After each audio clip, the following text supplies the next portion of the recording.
Vice President Vance says there aren't plans to send in troops. Do you have concrete indication now that there are plans to do so?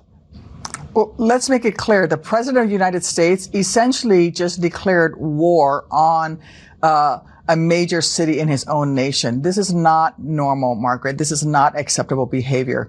No, we don't have any indications of them getting ready to send troops into Chicago. In fact, I was out at Great Lakes base yesterday, Naval Training Base, and they were able to confirm that the only assistance they've been requested to provide is just office space for ICE, but that there are no barracks, no detention facilities, none of that is being requested or prepared in order to support troops into Chicago. Welcome to the Ken Harbaugh Show. My guest today needs no introduction, so I'm just going to read one of Senator Tammy Duckworth's latest tweets. Actually, what do we call them on Blue Sky? That's where I go to these days. Anyway, you wrote in response to President Trump's outrageous threat to wage war on the city of Chicago in the state you represent. He wrote, "I love the smell of deportations in the morning. Chicago is about to find out why it's called the Department of War." My blood's already boiling, but your response was priceless. You wrote, "Take off that cavalry hat, you draft dodger. You didn't earn the right to wear it. Stolen valor at its worst." Tell us what we need to know about Chicago pushing back, fighting back, and the lesson that we've learned on every playground we've ever been on, that bullies can't take a punch. Bullies can't take a punch, but I just want to set the scene. A sitting president of the United States just declared war on one of his cities. Yeah. This is what Donald Trump just did. And that is absolutely unprecedented. And it's absolutely disgusting. And so if he truly wants to help Chicago, then how about not cutting $800 million in funding support for law enforcement? I mean, it's not a surprise that he's attacking Chicago, but you know what? We in Chicago, we're pretty tough folks. We know how to fight back, and we're going to stand up to this president every step of the way. What does it signify? Listen, I'm laying this out for you. I think the answer is obvious to everyone, but I want your take on it. What does it signify that he's activating red state guard units and sending them into blue cities? Well, it's because he can't get the consent of the blue city governor, blue state governors to allow them to activate their National Guard. So by law, he can't activate the Illinois National Guard without the governor's consent, for example. I think it's pretty ironic that these red state governors that are saying yes to sending their National Guardsmen and women into blue states oftentimes have higher crime rates than we do in Illinois. Yeah. So, you know, if Governor Abbott in Texas truly wants to fight crime, maybe he should activate his own National Guard in some of his own cities that have higher crime rates than Chicago does. This would have seemed paranoid not too long ago, but I think another reason is that he is itching for a fight. He's looking to provoke. He wants the kind of conflict that will allow him to take the next step and the next step and incrementally move us towards the Insurrection Act. Am I overreacting? You are not overreacting. And in fact, I think you are right on the money. I think he's doing two things. First, anytime that Donald Trump has a really bad news cycle, he does something like this. He has a lot of these things back in his hip pocket, and he pulls them out when, say the Epstein victims have a really good press conference, and it becomes clear that he was part of that, that there's a whole cover up around the Epstein files. So what does he do? He says he's going to send National Guard into Chicago. Anytime he has a bad news cycle where, by the way, there was an announcement made that there are now more unemployed people in this country than there are job openings, he does something like this. The other thing that he's doing, he's working towards basically trying to steal the next election. He's going to make it so that it becomes commonplace to see troops in camouflage uniform carrying their weapons of war on the streets of our city so that he can work towards November of next year and then 2 years after that. And frankly, we can't allow this to become normalized, which is what he does. Right. I still place a lot of faith in our military and our guardsmen and our active duty soldiers to remember and abide by their oaths. What really scares me is the private, I shouldn't say private, but the personal security service that Donald Trump is building in the form of ICE with a budget greater than the United States Marine Corps, without that institutional memory of faithfulness to the Constitution, without those leaders that remind their subordinates of that every day, without a JAG Corps. I mean, any of the safeguards that give me reassurance when I see the military on America's streets, as offended as I am by it, don't exist with ICE.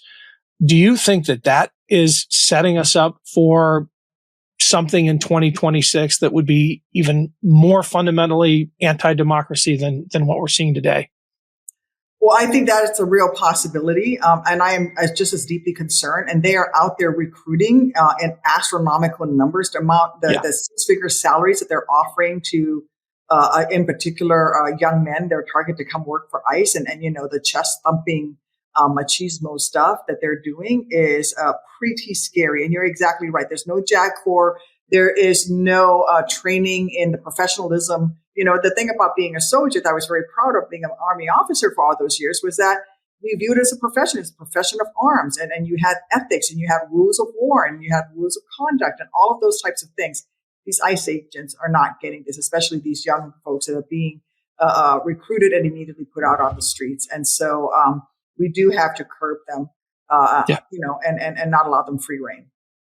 Delete Me makes it easy, quick, and safe to remove your personal data online at a time when surveillance and data breaches are common enough to make everyone vulnerable. You see, data brokers make a profit off your data. More and more bad actors online will find this data and use it to target political rivals, civil servants, and even outspoken citizens posting their opinions online. With Delete Me, you can protect your personal privacy or the privacy of your business from doxing attacks before sensitive information can be exploited. And the New York Times Wirecutter just named Delete Me their top pick for data removal services. As someone with an active online presence, privacy is really important to me, especially in this current climate. I try to brush off most of the online threats I get, but it just doesn't make sense to take unnecessary risks like having my personal data floating out there.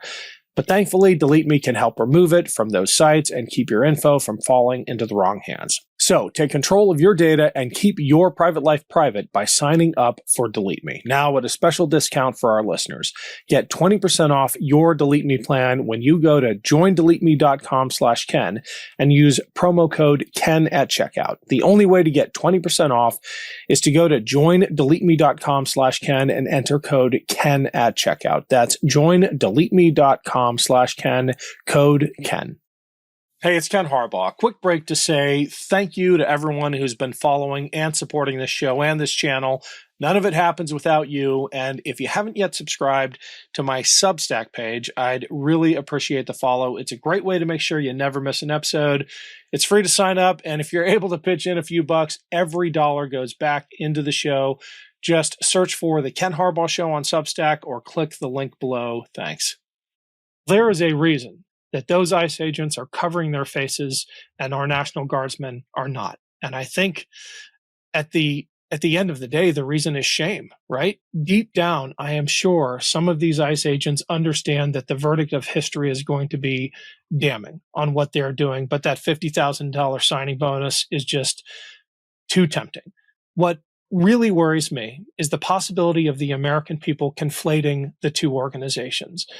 And the minute that our guardsmen and our soldiers, sailors, airmen, and Marines begin to be equated with the lawlessness of ICE, we've crossed a Rubicon. What can we do, in addition to sounding off on programs like this, to remind the American people that they are not the same thing? So there are several things. One, I actually have legislation that requires ICE to clearly identify themselves as that. They can't just blend in and wear military camouflage uniforms and not have anything on them, so that the average American can't tell the difference. So there's legislation that we can work on for that. The other thing is happening sort of from the reverse of that. I was just at Great Lakes base, which is a basic training base for all of our nation's sailors. And there's a couple of things that are happening. Going back to your earlier point, when I was there, ICE had requested support from Great Lakes. Great Lakes denied them support for barracks and denied them support for storing any lethal munitions on base. they're being forced to give them some support. So they're giving them office space only, and they can store non-lethal munitions. But what was really interesting was I also asked to visit the ICE facility that there and to get a briefing from them. And you know what they did? They locked the doors and gave all their people the day off and ran away. You don't do that if you're proud of what you're doing, and you don't run and hide if what you're doing is legal. That said, one of the things I said to the Naval Air Station is that we need to make sure that ICE is clearly marked and that they're not dressed in military style uniforms so that people think that they're potentially sailors from there. The local police, for example, I was in North Chicago, where Great Lakes is located. The mayor of North Chicago has done something very good, which is he's put all of his people back in clear North Chicago uniforms so that the residents will know that if somebody shows up in camouflage uniform and they're not wearing the North Chicago police uniform, you know that they're ICE. That's brilliant. Thank you for advancing that legislation and for exposing, I'll just say it, the cowardice of ICE. I say it often on this show, but I don't think I can say it enough. As much as we celebrate the fact that courage is contagious and acts of resistance, cowardice is contagious as well. And when you expose the shame that is staining organizations like ICE, their cowardice spreads. And I followed through your social media when they literally shut down their facility because they were afraid of Senator Tammy Duckworth. Any thoughts on this idea that shame can actually work when you deploy it in the way you did? Well, I hope so. Here's the thing. I think there are many honorable people who work at ICE or have, and I wonder how many of those folks have quit, right? I wonder how many people with real moral centers, true, immigration, customs enforcement officers with true moral fiber. I wonder how many of them have quit. And when you have an agency that becomes dominated by those people without ethics, dominated by those without moral fiber, they're going to tend to follow, Donald Trump, right? Which is this, because you've got this leader who is truly unethical. So what I can say is I appeal to those members of ICE who still remain, who are those who are true patriots with real moral fiber. We have to start speaking up. You have to start resisting. But you're right. You don't run and hide if you're proud of what you're doing. Well, that kind of rot, it's almost an intentional strategy of the Trump administration. When you look at who they're purging, when you look at just look at the military and who they've taken out. Pete Hegseth's very first targets were the JAGs, who might have been the conscience of that department. Now, like I said before, I still have faith in our military to do the right thing, but it is being undermined day by day by taking out the people who would push back, who would speak up, who would be the conscience of organizations like that. Well, exactly. And we have to reinforce those folks who are speaking up. And I know there are many honorable people within the military. The leadership is trying very hard, but they are absolutely under siege right now. I talk to a lot of my friends who are still in uniform. I talk to top leaders. They very much are at a place where they're just trying to preserve the institutions and resist in every way that they can. But when you have somebody like Hegseth, who has no moral center, who certainly will do anything this president wants to do to include, using the military in inappropriate ways. We the American people must stand up and resist. And this is where we have to, just as the military protects us, we also have to protect them. And we have to resist as a nation of people who love the Constitution and who won't let them get away with this. Last question, and I kind of skimmed over it at the very top of the show, but Donald Trump is rebranding, not renaming, because it would take your permission, an act of Congress. He is rebranding the Department of Defense, the Department of War. It's easy to laugh at that, but, even a clown with a flamethrower still has a flamethrower. Is it a signal from the so-called peace president that war is on the horizon? Oh, this is the president who was too much of a coward to go to war when he had his shot. In fact, he had 5 shots, right? And he dodged the call all 5 times. And so what does he do? He wants to use the valor of others to wrap around himself. This is a man who can't walk by an American flag without molesting it. But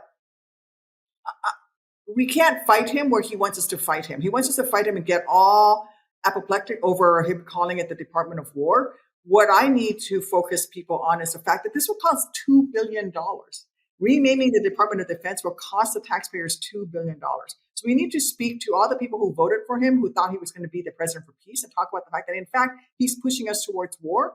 And then the other group of people we need to talk about are the taxpayers who thought that they were going to be saving money and cutting waste in government. And yet you've got a president who uses a C-17 aircraft to deport the undocumented to the tunes of millions of dollars when a chartered flight only costs $30,000. And now he wants to rename the Department of Defense to the tune of $2 billion. That is not fiscal responsibility from supposedly the Fiscal Responsibility Party. Well, Senator Duckworth, I know you have incredibly important things to go do. Thank you for remaining on the front lines for all of us. It's an honor to know you and to speak with you. Thanks for having me on. Love this video? Support independent media and unlock exclusive content, ad-free videos, and custom emojis by becoming a paid member of our YouTube channel today. You can also gift memberships to others. Let's keep growing together.